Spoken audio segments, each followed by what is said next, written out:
कल्पना कीजिए, एक ऐसा समय जब न दिन था, न रात, न सूर्य अपनी किरणों से ब्रह्मांड को प्रकाशित कर रहा था, न चंद्रमा अपनी शीतल चांदनी बिखेर रहा था, न पृथ्वी थी, न आकाश, न पर्वत, न नदियां, न महासागर, न अग्नि, न वायु, यहां तक कि समय भी तब तक जन्म नहीं लिया था। चारों ओर केवल एक असीम, अनंत, मौन शून्य था। लेकिन क्या वास्तव में वहां कुछ भी नहीं था? शिव पुराण कहता है, था। उस अनंत शून्य में एक ऐसी सत्ता विद्यमान थी जिसका न कोई आरंभ था, न कोई अंत, जो जन्म से परे थी, जो मृत्यु से परे थी, जो स्वयं काल से भी परे थी। वही थे भगवान शिव। वे किसी स्थान पर नहीं थे, क्योंकि उस समय स्थान भी नहीं था। वे किसी दिशा में नहीं थे, क्योंकि दिशाएं भी उत्पन्न नहीं हुई थीं। वे किसी रूप में सीमित नहीं थे। वे स्वयं परम चेतना थे। इसीलिए उन्हें महाकाल कहा जाता है, क्योंकि समय की धारा भी उनके बाद प्रारंभ हुई। हजारों वर्ष पहले भारत के महान ऋषियों के मन में एक प्रश्न बार बार उठता था, यदि संसार की रचना हुई तो उससे पहले क्या था? क्या सबसे पहले ब्रह्मा उत्पन्न हुए? क्या विष्णु पहले थे, या फिर कोई ऐसी दिव्य शक्ति थी जिससे ब्रह्मा, विष्णु और संपूर्ण ब्रह्मांड अस्तित्व में आया? इन प्रश्नों का उत्तर खोजने के लिए ऋषियों ने वर्षों तक तपस्या की और अंततः उन्हें जो ज्ञान प्राप्त हुआ उसी का एक दिव्य स्वरूप है शिव पुराण। शिव पुराण केवल कथाओं का संग्रह नहीं है, यह सृष्टि का रहस्य है, यह भक्ति का मार्ग है, यह धर्म का आधार है, यह जीवन और मृत्यु के बीच छिपे सत्य का प्रकाश है। कहा जाता है, जो श्रद्धा से शिव पुराण का श्रवण करता है उसके मन के अज्ञान का अंधकार धीरे धीरे समाप्त होने लगता है, क्योंकि शिव केवल देव नहीं बल्कि स्वयं चेतना है। अब समय था उस दिव्य कथा के प्रारंभ का, जो हजारों वर्षों से गुरु से शिष्य तक पहुंचती रही। भारत की पुण्य भूमि में एक पवित्र वन था, नैमिषारण्य। यह वही स्थान था जहां असंख्य ऋषि मुनि तपस्या और यज्ञ किया करते थे। एक दिन वहां 88,000 ऋषि एकत्र हुए। सभी का उद्देश्य एक ही था, कलयुग में मानव का कल्याण कैसे होगा, मनुष्य पापों से कैसे मुक्त होगा, मोक्ष का सबसे सरल मार्ग क्या है। इन प्रश्नों का उत्तर जानने के लिए उन्होंने महान विद्वान सूत जी महाराज का स्वागत किया।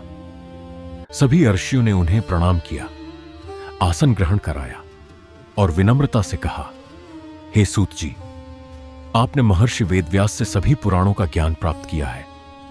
कृपा करके हमें वह कथा सुनाइए जिसके श्रवण मात्र से मनुष्य के पाप नष्ट हो जाए और भगवान शिव की कृपा प्राप्त हो। सूत जी ने कुछ क्षण नेत्र बंद किए, मानो अपने गुरु का स्मरण कर रहे हों। फिर उन्होंने मुस्कुराकर कहा, ऋषियों, आपने अत्यंत पवित्र प्रश्न पूछा है। आज मैं आपको वही दिव्य कथा सुनाऊंगा जिसका श्रवण देवता भी करना चाहते हैं। यह केवल कथा नहीं, स्वयं महादेव की महिमा है। जो श्रद्धा से इसे सुनता है उसका जीवन बदल सकता है। इतना कहकर सूत जी ने भगवान शिव का ध्यान किया। पूरा नैमिषारण्य एयूएम नमः शिवाय की दिव्य ध्वनि से गूंज उठा और वहीं से आरंभ हुई शिव पुराण की अमर कथा। सूत जी ने शांत भाव से चारों ओर दृष्टि डाली। नैमिषारण्य का पवित्र वन पूर्णतः शांत था। यज्ञ की अग्नि की लपटें मंद मंद प्रज्वलित हो रही थीं।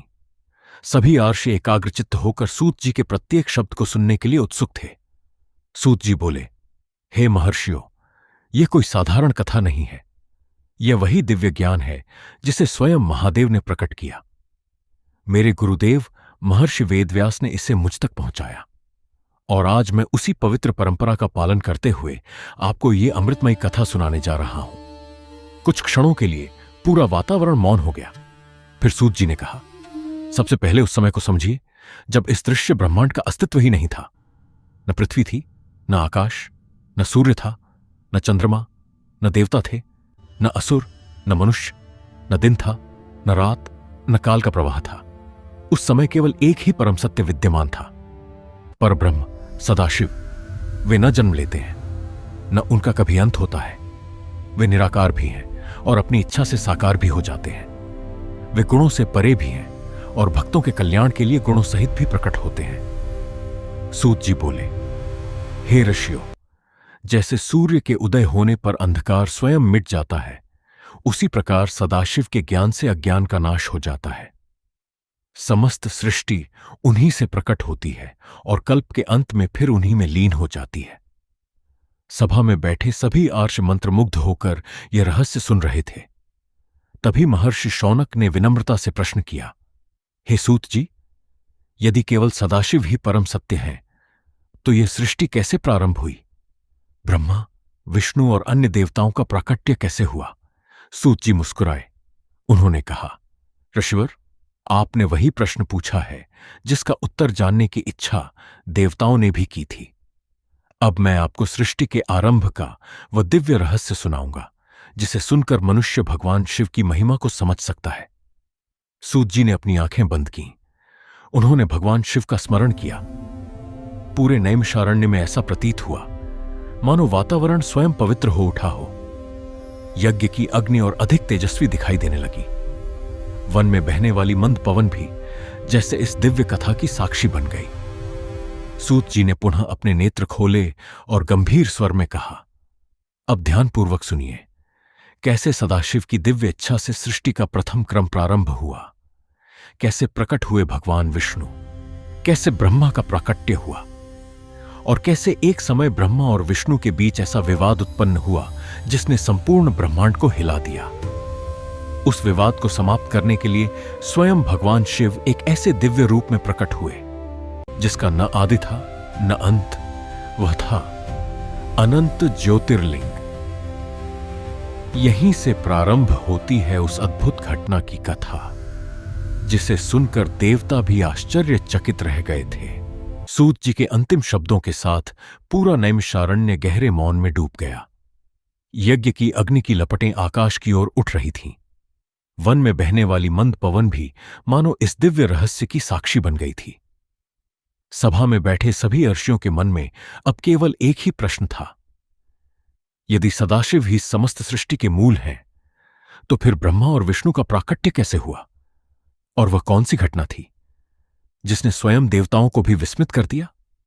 सूत जी ने सभा की ओर देखा। उनके मुख पर एक हल्की मुस्कान थी। उन्होंने कहा, हे महर्षियों, जो कथा अब प्रारंभ होने जा रही है वह केवल देवताओं की कथा नहीं, वह स्वयं परम सत्य के प्रकट होने की कथा है। अगले प्रसंग में आप जानेंगे कैसे भगवान सदाशिव की दिव्य इच्छा से भगवान विष्णु का प्राकट्य हुआ, कैसे ब्रह्मा प्रकट हुए और कैसे दोनों के मध्य उत्पन्न हुआ एक ऐसा विवाद जिसने संपूर्ण ब्रह्मांड को हिला दिया। तभी अचानक एक ऐसा अनंत दिव्य प्रकाश प्रकट हुआ जिसका न आदि था न अंत। वह था भगवान शिव का अनंत ज्योतिर्मय स्वरूप। सूत जी मौन हो गए। यज्ञ की अग्नि और अधिक प्रज्वलित हो उठी। पूरा नैमिषारण्य एक साथ भगवान शिव के पावन नाम का जप करने लगा। एवं नमः शिवाय, एवं नमः शिवाय, एवं नमः शिवाय। और इसी के साथ शिव पुराण की इस दिव्य यात्रा का पहला अध्याय यहीं पूर्ण होता है। लेकिन वास्तविक रहस्य तो अब आरंभ होगा। अगले अध्याय में हम जानेंगे कैसे भगवान सदाशिव की दिव्य इच्छा से सृष्टि का प्रथम विस्तार प्रारंभ हुआ, कैसे भगवान विष्णु का प्राकट्य हुआ, कैसे ब्रह्मा प्रकट हुए और फिर किस कारण दोनों के मध्य श्रेष्ठता का विवाद उत्पन्न हुआ। क्या हुआ ऐसा कि स्वयं भगवान शिव को एक अनंत ज्योतिर्मय स्तंभ के रूप में प्रकट होना पड़ा? क्या ब्रह्मा और विष्णु उस दिव्य प्रकाश का आदि और अंत खोज पाए? इन्हीं अद्भुत रहस्यों से पर्दा उठेगा शिव पुराण एपिसोड 2 में। हर हर महादेव।